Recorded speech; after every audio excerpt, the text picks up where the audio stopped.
আমার প্রিয় শিক্ষার্থীরা, আশা করি সকলেই ভালো আছেন। প্রতিদিন ইংরেজিতে লিখি পর্ব 32-এ আপনাকে স্বাগত। হিয়ার ইউ সি, আজ জাতীয় নাগরিক পার্টির আত্মপ্রকাশ। এই বাক্যটি আমরা কিভাবে লিখতে পারি? এটা সিম্পল, আমরা চাইলেই লিখতে পারি। অর্থাৎ এখানে আমরা টুডে তারিখকে যদি সাবজেক্ট হিসেবে চিন্তা করি তাহলে খুব সহজ হয়। যেমন আমরা এইভাবে বলতে পারি যে ইজ কি আত্মপ্রকাশ। এই আত্মপ্রকাশকে আমরা কিভাবে ইংরেজিতে লিখতে পারি? সিম্পলি আমরা অনেকভাবে লিখতে পারি। বা লিখতে পারি আত্মপ্রকাশ জাতীয় নাগরিক পার্টির অফ দ্য, এরপরে আমরা ঠিক জাতীয় ন্যাশনাল, যেহেতু নাম অর্গানাইজেশনের নাম, এই জন্য আমরা বড় অক্ষরে লিখব জাতীয় নাগরিক, সেই ক্ষেত্রে আমরা সিটিজেন। তবে সরাসরি জাতীয় নাগরিক পার্টিও লিখতে পারবেন, যেহেতু একটি অর্গানাইজেশনের নাম, সরাসরি আপনি এভাবে লিখতে পারবেন national citizen party. Okay, here এইভাবে লিখতে পারেন। অথবা আপনি আসলে এই যে আত্মপ্রকাশ ইংরেজি অনেকভাবে আপনি এটাকে মূলত সংজ্ঞায়িত করতে পারেন। যেমন দেখেন, আপনি চাইলে কিন্তু এইভাবে লিখতে পারবেন যে today is the public appearance of, এরপর আপনি লিখতে পারেন দ্য ন্যাশনাল সিটিজেন্স পার্টি, এইভাবে লিখতে পারেন। ওকে, আবার আপনি চাইলে অন্যভাবেও লিখতে পারেন।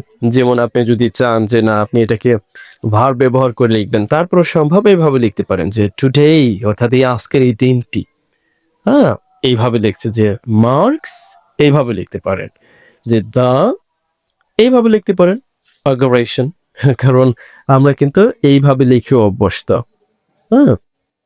ইনঅগারেশন, ওকে, এইভাবে লিখেও কিন্তু আমরা অভ্যস্ত। সরি টু সে, আমাদের ইনঅগারেশন অফ দ্য, এভাবে লিখতে পারেন ন্যাশনাল সিটিজেন্স পার্টি। তবে একটা ব্যাপার, অনেকে আপনি চাইলে এই যে আত্মপ্রকাশ, এটার ইংরেজি কিন্তু সাধারণত এইটা, মানে আমরা সেলফ রেভেলেশন,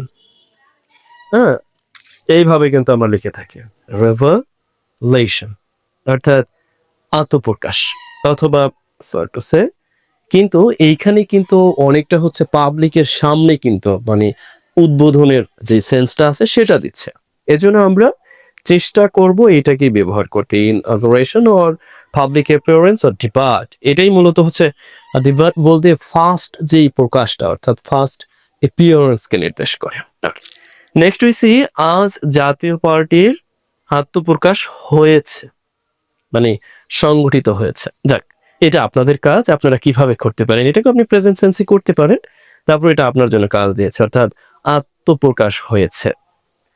আই থিঙ্ক আপনি চেষ্টা করবেন যতটুকু পারেন। ওকে, এরপরে দেখি, আজ জাতীয় পার্টির উদ্বোধনী অনুষ্ঠানে অনেকেই আমন্ত্রিত হয়েছে। দেখুন, এই বাক্যটি মূলত আপনি সহজেই লিখতে পারেন, যেহেতু এখানে একটা সেন্স দিচ্ছে, প্যাসিভ সেন্স, আমন্ত্রিত হয়েছেন জাতীয় নাগরিক পার্টির অনুষ্ঠানে। কোথায়? এই পর্যন্ত অনুষ্ঠানে, এই পর্যন্ত পুরো অংশটা অ্যাডভার্বিয়াল ফ্রেজেসে লিখতে হবে। তো অনেকে আমন্ত্রিত হয়েছেন, এই অংশটা কি প্যাসিভে হবে। ওকে, আমরা লিখতে পারি, আবার প্রেজেন্ট পারফেক্ট হবে। তাহলে আমরা লিখতে পারি যে মেনি, অনেকেই। এরপরে কি, মেনি, অনেকে আমন্ত্রিত হয়েছে, আমরা এইভাবে লিখতে পারি যে মেনি ইন্ডিভিজুয়ালস, ওর শুধু মেনি লিখলেও জাস্ট এনাফ। ওকে, অনেকেই। মেনি আমরা লিখতে পারি যে হ্যাভ বিন কি ইনভাইটেড, আমন্ত্রিত হয়েছেন। কোথায়? এরপর আমরা লিখে দিই সরি টু সে, আচ্ছা hear dogs barking. Okay, have been invited to, এরপর আমরা লিখতে পারি যে এই যে পার্টির উদ্বোধনী অনুষ্ঠান। উদ্বোধনী বলতে আমরা কি জানি যে দ্য ইনঅগারাল, এরপর আমরা লিখে ফেলতে পারি যে সেরেমনি। ওকে, ইনঅগারাল। এখন অনেকে বলতে পারে ইনঅগারাল কেন? দেখুন, ইনঅগারেশন যেটা নাউন ফর্ম, তারই আবার অ্যাডজেক্টিভ ফর্ম ইনঅগারাল, সেরেমনি। এরপর আমরা কি লিখতে পারি? সিম্পলি লিখে ফেলতে পারি যে অফ দ্য, ঠিক ওই যে আগের যে অংশটা আছে যে national citizen citizen party. Have you got? এই হচ্ছে ব্যাপার। এখন অনেকে বলতে পারেন যে এইখানে টু কেন? দেখুন ইনভাইটেড টু এখানে ওই সেন্সটা ডিফার হয়েছে। আমরা জানি যে প্যাসিভ হলেই বাই যোগে এরপরে ইয়া হবে আ আ সামথিং সাবজেক্ট হবে হোয়াটএভার। এখানে কিন্তু যিনি কাজটি করেছেন তিনি নাই। ঠিক আছে? ওকে। এরপরে আমরা দেখি এইখানে আছে জাতীয় নাগরিক পার্টির আত্মপ্রকাশ অনুষ্ঠান। দেখুন অনেক রাজনৈতিক দলের প্রতিনিধি উপস্থিত ছিল। অর্থাৎ কোথায় ছিল? এই জাতীয় নাগরিক পার্টির আত্মপ্রকাশ অনুষ্ঠানে অনেক রাজনৈতিক দলের প্রতিনিধি। সেই ক্ষেত্রে আমরা প্রতিনিধিকে বলতে পারি, যদি বলি কারা উপস্থিত ছিল? রাজনৈতিক দলের প্রতিনিধি উপস্থিত ছিল। তাহলে আমরা লিখে ফেলতে পারি যে দ্য রিপ্রেজেন্টেটিভ। রিপ্রেজেন্টেটিভ যেহেতু অনির্দিষ্ট অর্থে আবার মনে হয় আর দা দিতে হবে না। রিপ্রেজেন্ট রিপ্রেজেন্টেটিভস অফ এরপরে মেনি পলিটিক্যাল পার্টিস এরপরে কি উপস্থিত ছিল তারা। তার মানে আমরা এখানে এই সেন্সে করতে পারি যে ওয়ার প্রেজেন্ট অর্থাৎ উপস্থিত ছিল। প্রেজেন্ট দ্যাট মিনস উপস্থিত অর্থ প্রদানে আমরা লিখে ফেলতে পারি। ওকে, প্রেজেন্ট এরপরে আমরা কি লিখবো যে উপস্থিত ছিল কোথায়? এই আত্মপ্রকাশ অনুষ্ঠানে। সেই ক্ষেত্রে আমরা কি লিখতে পারি? অ্যাট দ্য, ঠিক ওই যে ওই রকম ভাবে আপনি চাইলে এখানে ডিভার্ট দিয়ে লিখতে পারেন, ডিভার্ট, অর আপনি এইভাবে লিখতে পারেন যে ইন আ গার্ল, হ্যাঁ, সেরেমনি অর প্রোগ্রাম, অনেক কিছু দিতে পারেন, অর অকেশন, অনেক কিছু দিতে পারে। এরপরে ওই যে বাকি যে অংশটা আছে এটা লিখে দিলেন, তা আপনি লিখে দিলেন যে ন্যাশনাল সিটিজেন পার্টি। এই তো হয়ে গেল। খুব ছোট ছোট অক্ষর আসতেছে। এটা মূলত ফ্রাঙ্কলি স্পিকিং আমি আপনাদের সামনে ফ্রাঙ্কলি বলি, এটা হচ্ছে মূলত আমি আমার মূল ডিভাইসটি না থাকায় ইনস্ট্যান্টলি মনে হলো যে ধারাবাহিকতা বজায় রাখাটা খুবই জরুরি। এই জন্য জাস্ট স্মার্টফোনের সাহায্য নিয়ে আপনাদের সামনে আমার এই ক্ষুদ্র প্রচেষ্টা। আমি আশা করছি যে আমার সাথে যারা আছেন তারা সাধারণত ইনফর্মাল ভিডিও পেয়ে থাকেন এবং তাতেই অনেকে উদ্বুদ্ধ হয়ে আমার এই যাত্রার সাথে দারুণভাবে আপনি নিজেকে চালিয়ে নিচ্ছেন। আর আশা করি আপনারা ইংরেজি শিখতেও পাবেন ইনশাআল্লাহ। ওকে, এরপরে দেখি যে আজ জাতীয় নাগরিক পার্টির সদস্যরা বাংলাদেশের মানুষের জন্য নতুন আশা আকাঙ্ক্ষা নিয়ে উপস্থিত হয়েছে। এটা আমরা কি করতে পারি?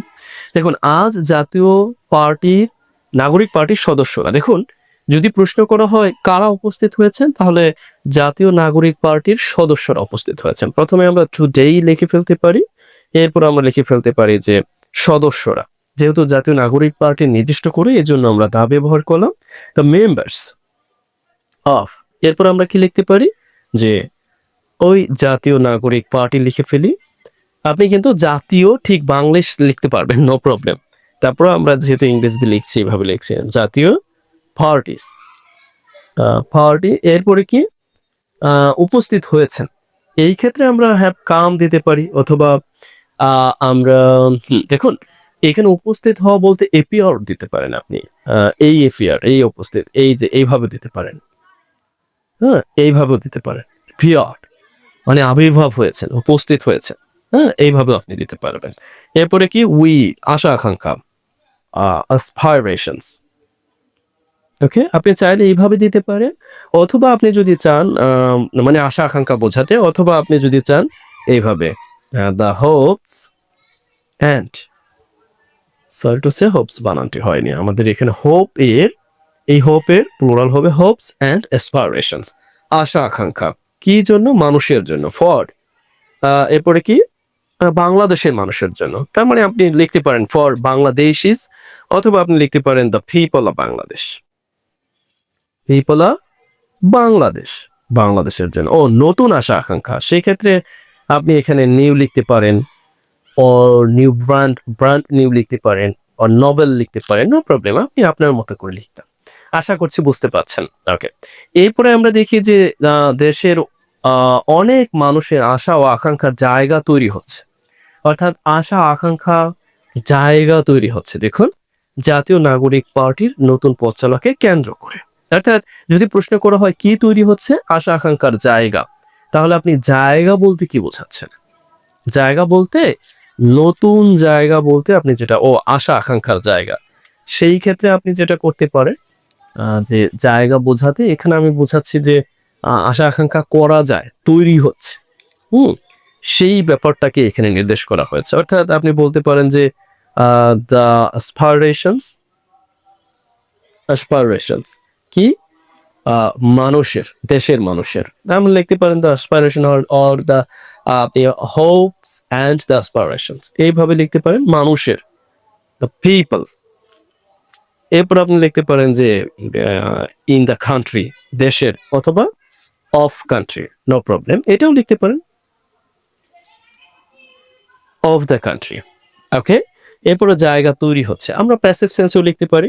এইভাবে লিখতে পারি। আ একে আমরা প্লুরালে করতে পারি যেহেতু আশা ও আকাঙ্ক্ষা প্লুরাল সেন্স নির্দেশ করছে। আমরা লিখে ফেলতে পারি যে আর বিইং তৈরি হচ্ছে। So to say are being created. Created. আবার আপনি চাইলে আশা আকাঙ্ক্ষার এইখানে আপনি জায়গা রুমস লিখতে পারেন, নো প্রবলেম। ওকে? অ্যাসপাইরেশনস এইভাবে লিখতে পারেন। এই যে রুম, জায়গা, জায়গা অর প্লেস এটাকে নির্দেশ করতে, সুযোগ তৈরি হচ্ছে এটাকে নির্দেশ করছে। বিং ক্রিয়েটেড কেন্দ্র করে ইংরেজিটা আপনি বেসড অন লিখতে পারেন, অথবা এই যে কেন্দ্র করে, বিশেষ করে কেন্দ্র করে, এই কেন্দ্র করেকে আপনি বেসড অন লিখতে পারেন, অথবা আপনি এখানে চাইলে অ্যারাউন্ড লিখতে পারেন। অ্যারাউন্ড কি? এরপর আপনি এই নামটা দিয়ে দিবেন। যা শেষে আমরা বাংলিশ লিখে দিই জাতীয়। জাতীয় এইভাবে লেখা হয়। জাতীয়, এরপরে আপনি লিখতে পারেন যে নাগরিক। নাগরিক, এরপরে পার্টি তো পার্টি। এই তো জাতীয় নাগরিক পার্টি। Happy god. আপনি চাইলে আপনি আপনার মতো করে সুন্দরভাবে সাজিয়ে লিখতে পারেন। Just take it easily. আমরা আশা করছি যে আপনি সুন্দরভাবে লিখবেন। আর আরেকটি হচ্ছে এই যে এই বাক্যটি আপনি চাইলে এই বাক্যটি আপনাকে কাজ দিয়েছিলাম। এটা আপনি না চাইলে নাও করতে পারেন। আপনি চাইলে ঠিক এই যে এখানে যে বাক্যটি আছে শেষের এই বাক্যটিকে যে দেশের মানুষের দেশের অনেক মানুষের আশা আকাঙ্ক্ষার জায়গা তৈরি হচ্ছে, এটাকে আপনি আপনার মতো করে লিখতে পারেন। অথবা এই বাক্যের পরবর্তী আরেকটি বাক্য কিরকম লেখা যেতে পারে, আপনি জাস্ট একটু আইডিয়া জেনারেট করেন যে এইটার পরবর্তী বাক্য বা এইরকম আরেকটি বাক্য আপনি লিখতে পারেন কিনা। জাস্ট এটাই হচ্ছে আপনার কাজ। আশা করছি যে আমার সাথে যারা আছেন তারা আমার দেওয়া যে বাড়ির কাজ আপনাদের জন্য সেগুলো করবেন, করার চেষ্টা করবেন। এগুলো কিন্তু দারুণভাবে আপনার ইংরেজি লেখালেখির যে আইডিয়া জেনারেশন যে ব্যাপারটি আছে এটা দারুণভাবে কাজে লাগাবে। যাই হোক, আজ এ পর্যন্তই। ভালো থাকুন। আর আপনার জন্য রাখা কাজ আপনি করার চেষ্টা করুন, সাথে থাকুন। আর এই তো, আর খুব শীঘ্রই আমরা ফর্মালি ইংরেজি লেখালেখির জন্য যত যাবতীয় যা দরকার তা উপস্থাপনের চেষ্টা করব। সাথেই থাকবেন, ভালো থাকবেন। আজ এ পর্যন্তই। ভালো থাকুন।